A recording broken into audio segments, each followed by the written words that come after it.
بسم اللہ الرحمن الرحیم۔ السلام علیکم۔ یہ کتاب آپ کے لیے کاشان بصیرت کی جانب سے ریکارڈ کی جا رہی ہے۔ پارٹ نمبر 8، صفحہ نمبر 140، ندائے آسمانی اور حضرت عیسیٰ کا نزول۔ علامات ظہور میں سے ایک یقینی علامت جو تبدیل نہیں ہو سکتی وہ آسمانی ندا ہے، یعنی ظہور حجت سے پہلے آسمان سے ایک عظیم آواز بلند ہوگی جو تمام عالم بشریت تک اس کی آواز پہنچے گی اور ہر بشر کو اس کی اپنی زبان میں سنائی دے گی۔ اہل دنیا تیار ہو جاؤ، مہدی آل محمد کا ظہور ہو چکا ہے جو تم سب کو متحرک کرے گا۔ یہ کوئی مذاق نہیں ہے بلکہ حقیقت ہے۔ فوراً 313 افراد باعجاز تہہ الارض اپنے آپ کو مولا کی خدمت میں مکہ معظمہ پہنچا دیں گے۔ اور دوسرا عظیم کام یہ ہوگا کہ جناب عیسیٰ چوتھے آسمان سے نازل ہوں گے اور جناب عیسیٰ آئیں گے۔ وہ امام مہدی علیہ السلام کے پیچھے نماز پڑھیں گے۔ جب عیسائی یہ دیکھیں گے تو وہ بھی حضرت حجت کی مطیع اور فرما بردار ہو جائیں گے۔ روایت میں کہ حضرت مہدی علیہ السلام حضرت عیسیٰ علیہ السلام سے فرمائیں گے کہ آپ آگے کھڑے ہو کر نماز پڑھائیں، تو حضرت عیسیٰ عرض کریں گے کہ آج آپ علم بردار الہی ہیں۔ چنانچہ حضرت مہدی آگے اور عیسیٰ پیچھے ہر جگہ ساتھ ساتھ ہوں گے، یہاں تک کہ جب دجال کو قتل کریں گے تو حضرت عیسیٰ کا بھی ذکر ہے کہ وہ امام مہدی کے ساتھ ہوں گے۔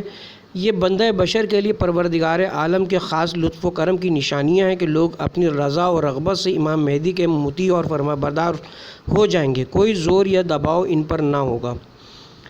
عقل کامل کے ساتھ لوگ مسلح غیبی کے ساتھ ہو لیں گے۔ ایک اور کام پروردگار عالم ظہور حجت کے وقت یہ کرے گا۔ یہ روایت اصول کافی جلد نمبر 1 کی کتاب عقل میں ہے۔ امام جعفر صادق علیہ السلام سے خداوند عالم دست قدرت تمام لوگوں کے سر پر پھیرے گا، تمام انسان عاقل کامل ہو جائیں گے۔ انسان ابھی ناسمجھ بچے کی طرح ہے، لیکن اس وقت جب دست ولایت الہی ان کے سر پر پھیرا جائے گا ان کی عقل میں اور اضافہ ہو جائے گا، عقل کامل ہو جائے گی اور وہ سمجھ جائیں گے کہ حق کی پیروی ان کے حق میں بہتر ہے، ان کی دنیا اور آخرت کے لیے بہتر ہے۔ ظہور حجت کی دعا اثر رکھتی ہے۔ روایت میں کہ انسان کو چاہیے کہ زمانہ غیبت میں ظہور حجت کی دعا کرے۔ یہ نہیں کہتے کہ جب ہم دعا کریں گے آقا آ جائیں گے، البتہ دعا اپنا ایک اثر رکھتی ہے۔ کم از کم فائدہ یہ ہے کہ اس سے تزکیہ نفس ہوتا ہے۔ اور روایت میں ہے کہ جو کوئی انتظار حجت میں فوت ہو جائے وہ ایسے ہی ہے جیسے اس نے امام مہدی کی رقاب میں جہاد کیا۔ ظہور مہدی کے دوران خود پسندی اور نفس پرستی ختم ہو جائے گی۔ امام فرماتے ہیں آخری زمانے میں لوگوں کا ایمان خطرے میں ہوگا۔ دعا کریں اور یہ پڑھیں، یا اللہ ہو، یا رحمان ہو، یا رحیم، یا مقلب القلوب ثبت قلبی علی دینک۔ خدا تو ہمارے دین کی حفاظت فرما، تیرا ایمان ہمارے دل میں ثابت رہے، جب تک ہم زندہ ہیں تیرے دین پر ثابت قدم رہیں۔ یہ دین مومنین کے لیے سب سے زیادہ اہمیت کا حامل ہونا چاہیے۔ جب پیغمبر اکرم صلی اللہ علیہ وسلم نے حضرت علی علیہ السلام سے فرمایا، یا علی یہ لوگ تمہاری داڑھی کو خون سے خضاب کریں گے، عرض کی یا رسول اللہ میرا دین تو محفوظ رہے گا۔ جب دشمن نے قمر بنی ہاشم حضرت عباس علمدار کا دایاں بازو قطع کیا تو آپ نے فرمایا میرا ہاتھ کٹ جائے تو کٹ جائے، میرا دین سلامت رہے۔ یعنی پروردگار تو ہمارا ایسا انجام کر دے کہ جب ہم دنیا سے جائیں تو تو ہم سے راضی ہو اور ہم کامیاب ہوں۔ تقریر نمبر 25، سورہ حدید، آیت نمبر 17، 18 اور 19۔ معرفت خدا عقلاً واجب ہے۔ آیت کا خلاصہ یہ ہے کہ عالم جان لو، یہ صیغہ امر ہے، دانائی حاصل کرو، دنیا کی فکر میں نہ رہو۔ اس قدر معرفت خدا واجب ہے کہ آدمی خدا شناس ہو جائے۔ اسی طرح جس طرح دوسری عبادات واجب ہیں، معرفت و شناسائی حق اس سے زیادہ اور اہم ترین واجب ہے۔ یقین کی منزل تک پہنچے گمان کا کوئی فائدہ نہیں ہے۔ انسان کے سامنے مکمل طور پر یہ روشن ہو جائے کہ خداوند عالم حیات بخش ہے، جو کچھ روئے زمین پر ہے وہ سب اس کے قبضہ قدرت میں ہے، کہ کس طرح اس نے ایک آلودہ مٹی اور پراگندہ عناصر کو مرکب کیا ہے اور اس میں جان ڈالی۔ حیات کے بارے میں گزشتہ روز گفتگو کر چکا ہوں۔ اس حیات کی حقیقت تمام لوگوں پر پوشیدہ ہے۔ سب یہ جانتے ہیں کہ ہے، یہ نہیں جانتے کہ کیسے ہے۔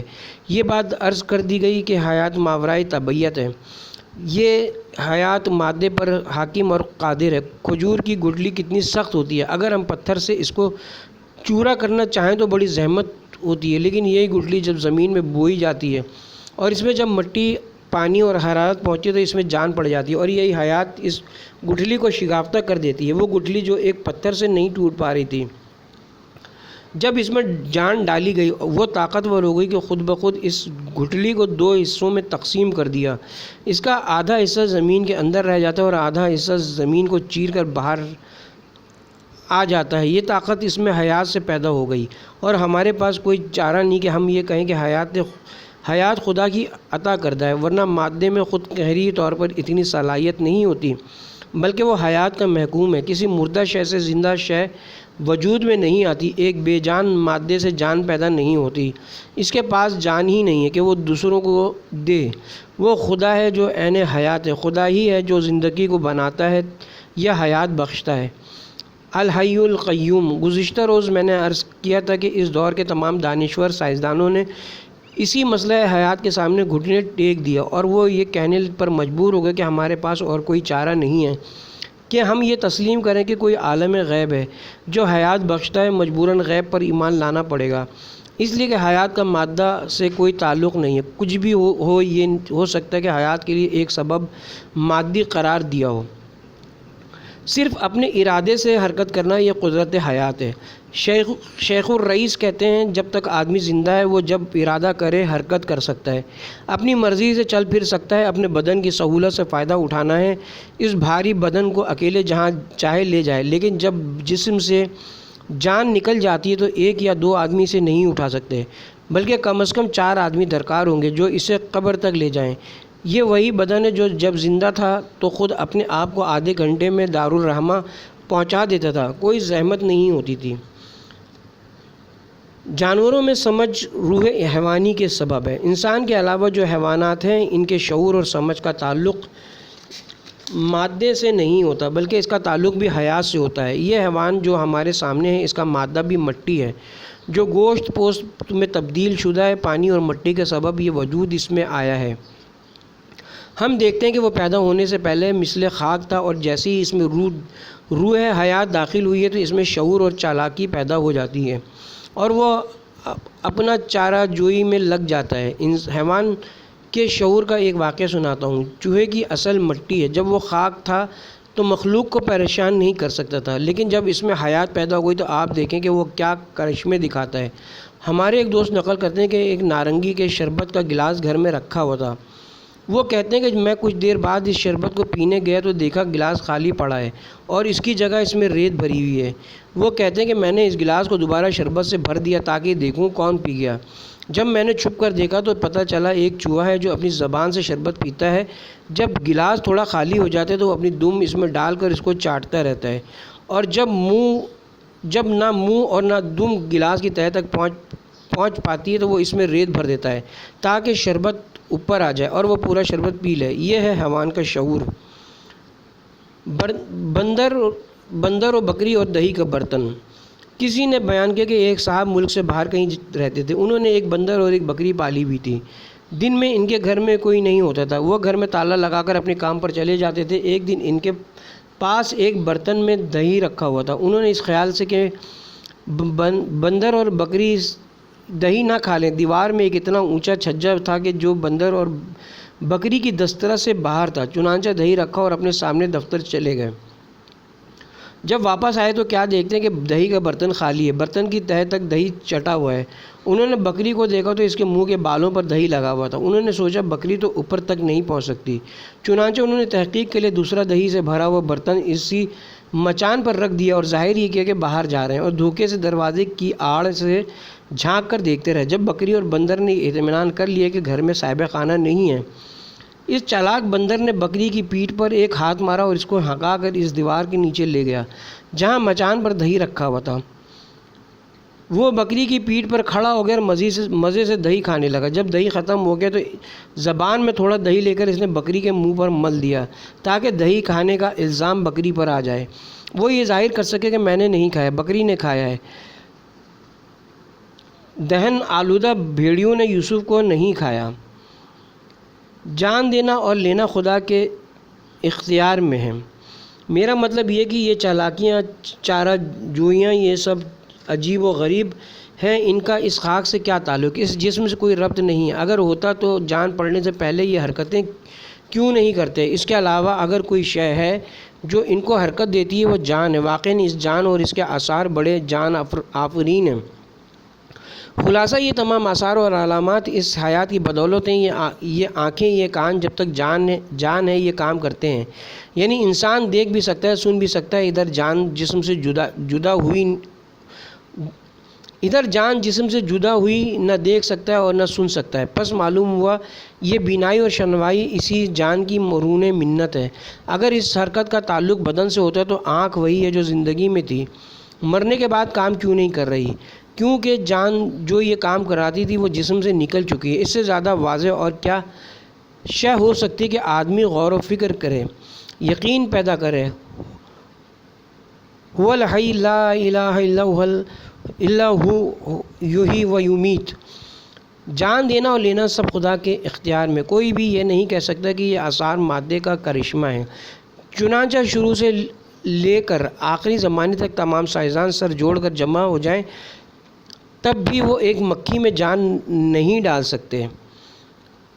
سورہ حج آیت نمبر 72 میں کہ ایک مکھی کو خلق نہیں کر سکتے، تمہارے لیے محال ہے۔ حقیقی حیات اس عالم غیب کی جانب سے ہے، وہ جو حی مطلق ہے، وہ جس نے تمام جاندار مخلوق کو حیات بخشی ہے، اور غیر از حیات زمین جو حیات نباتی کا ذریعہ ہے، جس سے مختلف قسم کی سبزیاں خداوند عالم اگاتا ہے۔ عدل زمین کو حیات معنوی بخشتا ہے۔ اور دوسری جو تعویل اس آیت مبارکہ کی ہے، حیات عدل کی بدولت ظلم و جور سے یہ زمین جب مردہ ہو جائے گی، جس کی طرف کل میں نے اشارہ کیا تھا۔ امام فرماتے ہیں جب ہمارے قائم آل محمد ظہور فرمائیں گے تو مردہ زمین نور عدل سے زندہ ہو جائے گی، اور جہاں جائیں گے عدل کا بول بالا ہوگا۔ ہر شخص اپنی ذمہ داری پوری کرے گا، دوسروں کے حقوق ادا کرے گا، اپنے خدا کے ساتھ اور اس کی مخلوق کے ساتھ عدل کرے گا، اپنی بیوی بچوں کے ساتھ عدل کرے گا۔ عدل کا تعلق خود انسان سے، خدا تو خود ہمارے مولا امام عصر علیہ السلام کے ظہور کو ہم سے قریب کر دے۔ ہم سب اس کے انتظار میں، خدا ہماری زندگی میں ان کا ظہور فرما تاکہ ہماری آنکھیں جمال آقا سے روشن ہو جائیں۔ خداوند کریم دل کی زمین کو زندہ کرتا ہے۔ موت و حیات کا دوسرا مرتبہ اس آیہ شریفہ میں جو مفسرین نے اشارہ کیا وہ حیات دل ہے، کیونکہ اس سے قبل کی آیت دل کی قساوت اور مردگی کے حوالے سے تھی، جس میں یہ بتایا گیا ہے کہ یہ دل کی قساوت لمبی آرزوؤں کی وجہ سے پیدا ہوتی ہے، اور قساوت قلبی دل کو مردہ کر دیتی ہے۔ یہودیوں کے دلوں کی طرح جن کا سوائے مال دنیا، شان و شوکت، جاہ و جلال ان کا کوئی ہدف نہیں ہوتا، اور آپ مسلمانوں کے دل بھی آہستہ آہستہ قساوت پیدا کر گئے ہیں۔ خلاصہ یہ کہ کیونکہ اس آیت کو بیان کیا ہے، ہو سکتا ہے کہ پڑھنے والے مایوس ہو جائیں، لہذا خدا بشارت دے رہا ہے کہ اگر کوئی شخص اپنے دل کے مردہ ہونے سے مایوس ہے اور قساوت قلبی سے خوف کھا رہا ہے تو وہ نا امید نہ ہو۔ جان لو کہ پروردگار تمہارے مردہ دل کو زندہ کر دے گا، تمہارے آلودہ دل کو پاک صاف کر دے گا۔ یحیی الارض، جس کے ذریعے حیات علم، ایمان، خشوع یعنی مردہ دل جو خدا سے غافل ہو جائے، زندہ دل یعنی یاد خدا میں مشغول رہے، وہ خدا یحیی الارض جو دل کی مردہ زمین کو زندہ کرتا ہے۔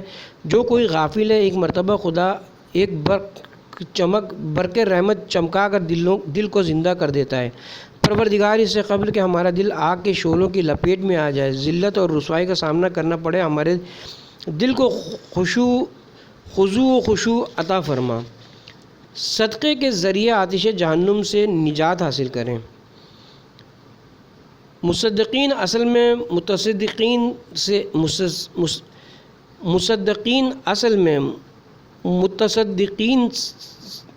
سے ہے، اس کے تا کو صاد میں تبدیل کر کے صاد کو صاد میں ادغام کر دیا، مصدقین ہو گیا۔ تشدید ساتھ کے ساتھ پہلے بھی صدقات کے بارے میں ارشاد ہوا، اور اب پھر تاکید کی جا رہی ہے، ان المصدقین، بے شک صدقہ دینے والے مرد اور صدقہ دینے والی عورتیں۔ اس آیت المصدقات میں پروردگار فرما رہا ہے صدقہ دینے والی عورتیں۔ اس کے ذیل میں یہ روایت نقل ہوئی ہے کہ تبلیغ اسلام کے ابتدائی دور میں ایک مرتبہ رسول اکرم صلی اللہ علیہ وسلم نے عورتوں کو خطاب کر کے فرمایا، تم عورتوں کو چاہیے کہ زیادہ سے زیادہ صدقہ دیا کرو کہ یہ صدقہ تمہارے لیے جہنم سے ڈھال قرار پائے، کیونکہ تم عورتوں میں سے اکثر جہنم میں جائیں گی۔ ان میں سے ایک عورت نے پوچھا، یا رسول اللہ، ہمارا قصور کیا ہے جو ہم مردوں سے زیادہ جہنم میں جائیں گی؟ البتہ اس زمانے کے مرد تو آپ نے وہ دو جملے فرمائے کہ تم عورتوں کو اپنے خدا سے شکوے و شکایت اور ناراضگی زیادہ رہتی، کیونکہ کون ایسی عورت ہے جو خدا کا شکر ادا کرتی ہو، یا وہ مرد جو عورتوں کی طرح ناشکر ہیں؟ تم لوگ اپنے خدا سے بہت غافل ہو، اتنی نعمتوں کے باوجود جو خدا نے تمہیں عطا کی ہیں شکر بجا نہیں لاتے۔ کیا تم نے نہیں دیکھا کہ تمہارے باپ نے تمہارے لیے بچپنے میں کتنی زحمات اٹھائی ہیں اور یہ پروردگار کی اور پرورش کی؟ کبھی تم نے اپنے باپ سے کہا مجھے پیسے چاہیے، میں چاقو خریدوں گا، ہو سکتا ہے دوسرے بچے سے میری کبھی لڑائی ہو جائے؟ باپ اس کو سمجھتا ہے کہ نصیحت کرتا ہے کہ بری بات ہے، اگر باپ اس کو پیسے نہ دے تو بچہ ناراض ہو جاتا ہے۔ روایت میں کہ اگر کوئی عورت اپنے شوہر سے یہ شکایت کرے کہ جب سے تمہارے گھر آئی ہوں میں نے کوئی اچھائی نہیں دیکھی اور نہ کوئی خوشی دیکھی، تو اس کے سارے اعمال حبط یعنی ختم ہو جائیں گے۔ آپ کیوں کفران نعمت کرتی ہیں؟ آپ کو کیا معلوم کہ خدا نے آپ کے شوہر کے ذریعے سے کیا کیا نیکیاں اور اچھائیاں پہنچی ہیں؟ اس کے باوجود غصہ کرنا، ناراضگی کا اظہار کرنا، اپنے بچوں کو شوہر کی سرپرستی سے محروم کرنا، یہ کس لیے ہے؟ ہم اپنی پہلی والی روایت پر واپس آ جائیں۔ عورتوں کا زیادہ سے زیادہ جہنمی ہونا ان کا کفران نعمت کرنا اور اپنے پروردگار کا شکر ادا نہ کرنا کی وجہ سے ہوگا۔ کفران نعمت گناہ کبیرہ میں سے ہے، جس کا ہم نے اپنی کتاب گناہ کبیرہ میں تفصیل سے ذکر کیا ہے۔ اس کی تشریح کے لیے اس کتاب کو مطالعہ فرمائیں۔ شوہرداری میں کوتاہی ہلاکت کا سبب ہے۔ دوسری چیز جو اس روایت میں عورتوں کے لیے نقل ہوئی ہے، شوہردار ہونے کے بعد تمہارے شوہر تم پر حق رکھتے ہیں، تم اپنے شوہروں کا حق ادا نہیں کرتی جیسا کہ وہ حقدار ہیں، لہذا تم مستحق عذاب ہو۔ مثال کے طور پر اپنے شوہر کی غیر موجودگی میں اجنبی مرد پر نگاہ کرنا اس عورت پر خدا کی لعنت ہے جو اپنا ہاتھ کسی اجنبی مرد کے ہاتھ پر دے۔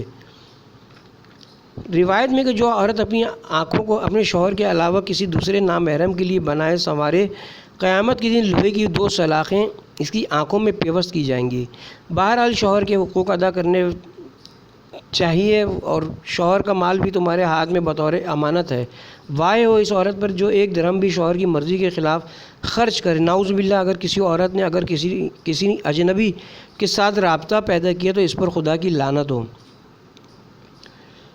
میں یہ کہنا چاہتا ہوں کہ صدقہ دینے والی عورت کو یہ باور کراؤں کہ عورت کے لیے صدقہ دینا مرد سے زیادہ افضل ہے۔ اگر وہ دے سکتی تو دے دے، اگر استطاعت نہیں رکھتی تو خدا سب کی نعمتوں کو دیکھتا ہے، لیکن خدا کی راہ میں انفاق کرنے کی شرط یہ ہے کہ جس مال کو خرچ کر رہا ہے وہ پاک و پاکیزہ اور حلال پیسہ ہو۔ انفقوا من طیبات ما کسبتم، سورہ بقرہ آیت نمبر 269۔ قرض حسنہ کی 3 شرائط۔ صدقہ دینے والے مرد اور صدقہ دینے والی عورتیں دراصل اللہ کو صدقہ دینے والے ہیں، لیکن ہر صدقہ نہیں بلکہ صدقہ حسنہ کی پہلی شرط یہ کہ آدمی حلال روزی کمائے اور وہ راہ خدا میں انفاق کرے۔ اگر اس نے حرام کمایا وہ مال راہ خدا میں انفاق کرنا حرام ہے۔ اور دوسری شرط یہ کہ صرف خدا کے لیے دے، دکھاوے کے لیے نہ ہو۔ اور تیسری شرط یہ کہ اپنے صدقے کو باطل نہ کرے، یعنی کسی کو احسان جتا کر طنز یا طعنہ دے کر صدقہ نہ دیں، اس سے صدقہ ضائع ہو جاتا ہے جس کا کوئی اثر نہیں، کوئی ثواب نہیں۔ بہرحال قرض حسنہ، صدقہ حسنہ ان شرائط کے تحت دیا ہے تو پروردگار دیا ہے تو خدا بند کریم فرما رہا ہے خدا اس کے بدلے کئی گنا اضافہ کر کے لوٹائے گا، لہم اجر کریم، اور خدا اپنے کرم سے اس انفاق کے بدلے میں جو بندے نے اپنی وسعت کے حساب سے کیا اس کو کئی گنا زیادہ عطا کرے گا، یعنی 700 گنا، جیسے کہ جب کوئی ایک دانہ زمین میں بوتا ہے جس سے ہر دانے سے 7 بالیاں نکلتی ہیں، ان میں سے ہر ایک بالی میں 100 دانے ہوتے ہیں، اور خدا جسے چاہتا ہے وہ دگنا یعنی 14 دانے برابر دے دیتا ہے۔ سورہ بقرہ آیت نمبر 26۔ خدا کی راہ میں 2 ہاتھوں کو قربان کرنے کے بدلے 2 پروں کا ملنا۔ وَأَقْرِضُوا اللَّهَ قَرْضًا حَسَنًا، اگر آپ نے راہ خدا میں قرض دیا ہے تو وہ اس کے بدلے میں مال عطا کرے گا، اگر سر دیے تو خدا سر عطا کرے گا، اگر جان دیے تو خدا آپ کو جان عطا کرے گا۔ میں چاہتا ہوں کہ بس اشارہ کر دوں، نہ جانے آپ کے دل ملول ہوں یا نہ ہوں۔ اگر آپ خدا کی راہ میں وہ ہاتھ دیں گے تو خدا 2 پر عطا کرے گا، خدا سے جو بھی معاملہ ہوگا وہ نقصان دہ نہیں ہے۔ جب رسول خدا کو خبر ملی کہ حضرت جعفر بن ابی طالب علیہ السلام جنگ موتا میں مارے گئے اور ان کے 2 بازو ختم ہو گئے، پیغمبر بہت روئے، اور جب گھر واپس آئے تو دیکھا حضرت جعفر طیار کی بیٹی رو رہی ہیں۔ پیغمبر نے اس کو دلاسا دے کر خاموش کیا اور فرمایا، مجھے پروردگار نے خبر دی کہ جعفر کو ان 2 قربان شدہ ہاتھوں کے عوض ان کو 2 پر عطا کی ہیں جن سے وہ ملائکہ کے ہمراہ جنت میں پرواز کرتے ہیں۔ اسی طرح قمر بنی ہاشم حضرت ابو الفضل العباس علیہ السلام کی قربانی، حضرت نے بھی خدا کی راہ میں کربلا میں اپنے 2 بازو کٹائے۔ امام زین العابدین علیہ السلام فرماتے ہیں کہ خدا نے جناب قمر بنی ہاشم کو ان کے 2 قطع شدہ بازوؤں کے عوض 2 پر عطا فرمائے، افسوس ان کے 2 بازوؤں کو اس بے دردی کے ساتھ قطع کر دیا گیا۔ پروردگار عالم نے حضرت کو یہ قدرت عطا کی اور اس قربانی کے عوض یہ اختیار عطا کیا کہ وہ روز قیامت تمام مومنین کی شفاعت کر سکتے ہیں۔ یا باب الحسین ادرکنی۔ تقریر نمبر 26۔ بسم اللہ الرحمن الرحیم۔ سورہ حدید آیت نمبر 18 اور 19۔ ہماری دعا مستجاب کیوں نہیں ہوتی؟ اصول کافی میں حدیث الدعا میں ایک روایت نقل ہوئی ہے کہ جس کا ذکر بہت فائدہ مند ہے۔ حقیقت کو کشف کرنے والے امام جعفر صادق علیہ السلام کی خدمت میں ایک شخص نے عرض کی، مولا میں نے قرآن کی 2 آیتوں کو بہت سمجھنے کی کوشش کی لیکن میں کامیاب نہ ہو سکا۔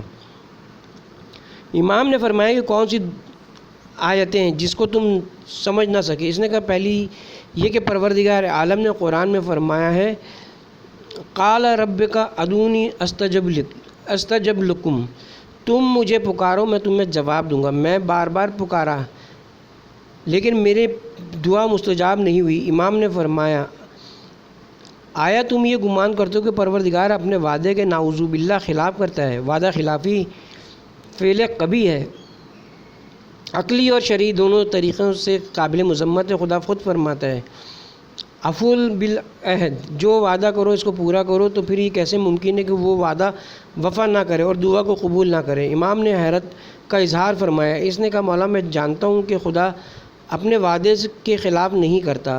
امام نے فرمایا، پھر کیا ہے؟ اس نے کہا، آقا میں نہیں جانتا۔ امام نے فرمایا کہ خدا نے فرمایا کہ دعا کرو میں مستجاب کروں گا، لیکن ہر ایک کی دعا ضروری نہیں ہے قبول ہو۔ اگر تم خدا کی باتوں کو سنو گے، اس پر عمل کرو گے، تو خدا بھی تمہاری باتوں کو سنے گا اور دعا قبول کرے گا۔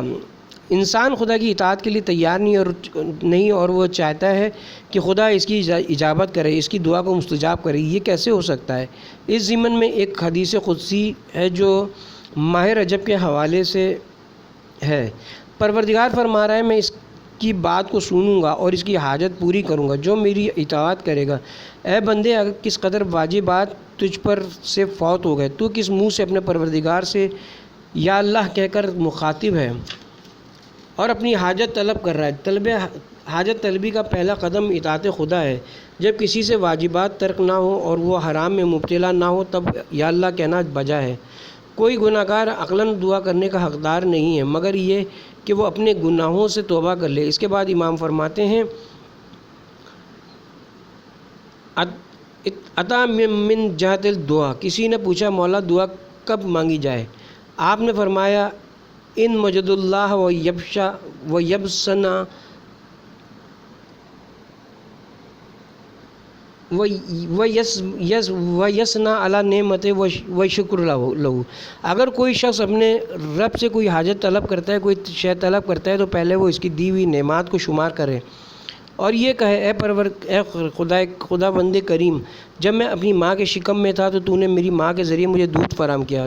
امام فرماتے ہیں کہ جب تم خدا سے حاجت طلب کرو تو پہلے اپنے رب کی حمد و ثنا کرو، ان نعمات پر جو اس نے تمہیں عطا کی ہیں اس کا شکر ادا کرو، اور محمد و آل محمد پر درود و سلام بھیجو، اور پھر اپنے گناہوں کو یاد کرو اور کہو پروردگار میں وہی بندہ ہوں جس نے کفران نعمت کیا، میں تجھ سے معافی کا طلبگار ہوں. پھر فارغ ہونے کے بعد کہو مثلاً خدایا مجھ پر احسان کر، مجھے مرض سے شفا فرما. انسان کو چاہیے کہ وہ دعا مانگنے کے آداب سے آگاہ ہو، تب اس کی دعا مستجاب ہوگی. اطاعت گزار بندے کی دعا جلد قبول ہوگی. تذکرے میں لکھا ہے کہ جب کوئی بچہ گھر کی چھت پر ہو اور ماں اس کو پکڑنا چاہتی ہے کہ کہیں وہ چھت سے گر نہ جائے. بچہ چھت کے کنارے کی طرف بڑھ رہا ہے، بچہ ہے ناسمجھ ہے، گرنا یا مرنا نہیں جانتا. اس کی ماں چھت پر کھڑی چلا رہی ہے، فریاد کر رہی ہے کوئی ہے جو میرے بچے کو گرنے سے بچائے. مسلمانوں میری فریاد کو پہنچو. کوئی شخص اس گلی سے گزر رہا تھا، اس نے ماں کی پکار سن لی. خلاصہ یہ کہ جب بچہ گرنے کے قریب تھا کہ حسن اتفاق سے ایک شخص وہاں سے گزر رہا تھا، ناگہاں اس نے کہا یا اللہ اس بچے کو سنبھال. بچہ ہوا میں معلق ہو گیا اور گرا نہیں. ایک مومن کے اشارے سے جو عادتاً یا اللہ کہتا تھا وہ اس کی عادت کام آئی. پھر اس صالح مومن نے بچے کو اپنے ہاتھ میں پکڑ کے آرام سے زمین پر اتار دیا. گلی کی دونوں طرف لوگ یہ منظر دیکھ رہے تھے. وہ اس نیک شخص کے پاس آتے ہیں، اس کا بوسہ لیتے ہیں، اس کے کپڑے تبرک کے طور پر نوچنے لگتے ہیں. وہ معجزہ نما شخص کہتا ہے کہ اے مسلمانوں یہ کیسے ہو سکتا ہے کہ ایک شخص 60 سال تک اپنے پروردگار کی اطاعت میں گزار دے اور اس کا پروردگار اس کی ایک عرض کو سن لے، تو یہ کون سا کمال یا اہم بات ہے. میں 60 سال اس کے حکم کی اطاعت کروں، اس کا کہنا مانوں. اگر ایک دفعہ خدا میری بات سن لے تو اس میں حیرت کی کون سی بات ہے. بہرحال میرا مقصد اس کلمے کی تشریح تھی. انسان کو اپنے رب کا موتی ہونا چاہیے تاکہ جب وہ اپنے پروردگار سے حاجت طلب کرے تو رد نہ ہو. یہ دیکھنا ہوگا کہ آپ نے خدا کے حکم پر کتنا لبیک کیا. جو خدا آپ کی خواہش پر لبیک کہے، اگر آپ نے خدا کے احکامات کی اطاعت کی اور ایک گناہ آپ سے سرزد ہو گیا، ایک گناہ آپ سے سرزد نہیں ہوا، تو اس وقت آپ اپنی حاجت طلب کر سکتے ہیں. آپ کو کوئی شکایت کرنے کی بھی ضرورت نہیں ہوگی. تم خدا کے وعدے کو پورا کرو، خدا بھی وعدہ پورا کرے گا. اجابت اسباب کے وسیلے سے بتدریج ہوتی ہے. اب جب کہ یہ بحث چل نکلی ہے تو چند جملے اور اجابت دعا کے سلسلے میں بیان کر دوں. سب سے پہلی بات تو یہ کہ دعا کی کچھ شرائط ہوں اور وہ شرائط بھی درست ہونی چاہیے. اجابت دعا دو قسم کی ہے. کبھی خدا کی مصلحت یہ ہوتی کہ جلدی مستجاب ہو جائے اور کبھی بتدریج دعا قبول ہوتی ہے. یہ جو خدا نے فرمایا ہے استجب لکم، اس کا مطلب یہ نہیں کہ بغیر کسی سبب کے پوری ہو جائے. خدا فرماتا ہے دعا کرو اور کہو خدایا اس مریض کو شفا عطا فرما. اگر دعا قبول ہو جائے تو وہ نہ وہ خودی ہوگی اور نہ بغیر کسی سبب کے ہوگی. مثال کے طور پر انسان جب تک دوا یا آپریشن نہ کرائے تو مریض کے لیے صحیح ہوگا. اس نے فرمایا استجب لکم، یعنی اگر تم یہ چاہتے ہو کہ تمہارا مریض ٹھیک ہو جائے میں اس کو ٹھیک کر دوں گا، لیکن بتدریج. مثال کے طور پر 1 ماہ بعد دوا سے یا آپریشن سے ٹھیک کر دوں گا، نہ یہ کہ آنن فانن. کیا آپ چاہتے ہیں معجزہ ہو جائے؟ معجزہ صرف پیغمبر اور امام سے مخصوص ہے، وہ بھی دوسری مصلحتوں کی وجہ سے، ورنہ اجابات دعا اسباب سے ماورا نہیں ہے. میں یہ کہنا چاہتا ہوں کہ مستجاب ہوگی، لیکن اس اسباب کے ذریعے بتدریج، نہ یہ کہ فوراً عادت اور معمول کے خلاف خدا قبول کرے گا. ہو سکتا ہے دعا کے مستجاب ہونے میں 1 سال لگ جائے. اصول کافی میں اجابات دعا میں جلدی کرنے کو منع کیا گیا ہے. اگر اجابت میں دیر ہو جائے تو ہرگز شکوہ نہ کرو کہ اتنی دیر ہو گئی، دعا قبول نہیں ہوئی. یہ کہنا بھی صحیح نہیں ہے. انتظار کرو، دیکھو کہ کب پوری ہوتی ہے. اگر اس جہان میں پوری نہ ہوئی تو آخرت میں آخرت میں اللہ تمہارے لیے ذخیرہ کر کے رکھے گا، یہ تمہارے حق میں بہتر ہے۔ خود انسان یہ بات نہیں سمجھتا کہ وہ عالم غیب خوب جانتا ہے کہ اس کے لیے کیا بہتر ہے۔ اس دنیا کی کوئی قیمت نہیں ہے۔ جو انسان جزوی خواہشات کے پیچھے بھاگ رہا ہے، بہرحال اسے اس دنیا سے جانا ہے۔ مثال کے طور پر وہ اتنی محنت سے گھر، پارک، زمین بناتا ہے، لیکن ان چیزوں سے فائدے کی مدت کتنی کم ہوتی ہے۔ میں یہاں اس مناسبت سے ایک عابد ابو مسیر کا قصہ بیان کرنا چاہتا ہوں جو مفادی میں بھی موجود ہے۔ ایک عابد کا شریف زادی سے نکاح۔ ابو مسیر ایک عابد گزرے جو اپنی عبادت میں بہت قوی تھے۔ مسجد براسا میں شب و روز عبادت میں مشغول رہتے۔ ایک روز ایک اچھے گھرانے کی شریف زادی اس مقدس مسجد کے پاس سے گزری تو اس کی نگاہ اس عابد و زاہد پر پڑی تو وہ اس کی بوریہ نشینی اور عبادت کو دیکھ کر بہت متاثر ہوئی اور بہت محظوظ ہوئی۔ اپنی سواری سے اتر کے اس عابد کے پاس آئی اور اس سے حال و احوال پوچھتی ہے۔ عابد اس سے کہتا ہے، میں نے یہ دیکھا کہ یہ دنیا فانی ہے، تو کیوں ان کو شروع سے ہی تو کیوں نہ اس کو شروع سے ہی خیر بات کہہ دیا جائے۔ اس لیے میں یہاں خدا سے راز و نیاز کرتا ہوں۔ اس لڑکی نے ابو مسیر سے کہا، کیا یہ ممکن ہے کہ آپ مجھے اپنی زوجہ بنا لیں؟ اس عابد نے کہا، ایک شرط پر میں تمہیں اپنی زوجہ قرار دے سکتا ہوں، اور تم میرے ساتھ اگر اس شرط پر زندگی گزار سکتی ہو تو میں تیار ہوں۔ تمہیں اس بچھی ہوئی چٹائی پر میرے ساتھ زندگی گزارنی ہوگی، ورنہ تم ایک اچھے اور شریف گھرانے کی لڑکی ہو، ایسا نہ ہو میری حیثیت اتنی زیادہ نہیں، بعد میں تمہیں کوئی شکایت نہ ہو۔ اس لڑکی نے قبول کر لیا اور بڑی سادگی کے ساتھ رسم نکاح ہو گئی۔ جب وہ دونوں حجرے عروسی میں پہنچے، اس لڑکی نے دیکھا کہ ابو مسیر کے پاؤں کے نیچے ایک چٹائی بچھی ہے۔ اس لڑکی نے کہا، اگر تم چاہتے ہو کہ ہم ایک ساتھ خاک ساری میں بسر کریں اور خدا کے لیے کام کریں تو ہمارے جسم پر اور زمین کے درمیان کوئی فاصلہ نہیں ہونا چاہیے۔ اس چٹائی کو بھی درمیان سے نکال دو، اسی مٹی پر قبر کی پہلی رات کی طرح سہاگ رات منائیں۔ کبھی استجابت دعا میں تاخیر مصلحتاً ہوتی ہے۔ اے میرے عزیز جوان، تم دعا کرو کہ خدایا مجھے اپنے دین کی حفاظت کی خاطر ایک نیک اور صالح زوجہ عطا فرما۔ دعا مستجاب ہو بھی سکتی ہے اور اس میں تاخیر بھی ہو سکتی ہے، خدا کی کوئی مصلحت بھی ہو سکتی ہے، جیسا کہ روایت میں کہ بعض اوقات مومن حاجت رکھتا ہے یا گڑ گڑا کر دل سوزی کے ساتھ خدا کی بارگاہ میں دعا کرتا ہے، اس کی صدا اور حاجت پہنچ جاتی ہے اور خدا پوری بھی کرنا چاہتا ہے، لیکن تاخیر اس لیے کہ میں نے اپنے بندے کی حاجت فوراً پوری کر دی تو وہ مجھے فراموش کر دے گا اور سوزے دل کے ساتھ مجھے نہیں پکارے گا۔ مجھے اپنے بندے کو صدائے نالہ و فریاد پسند ہے۔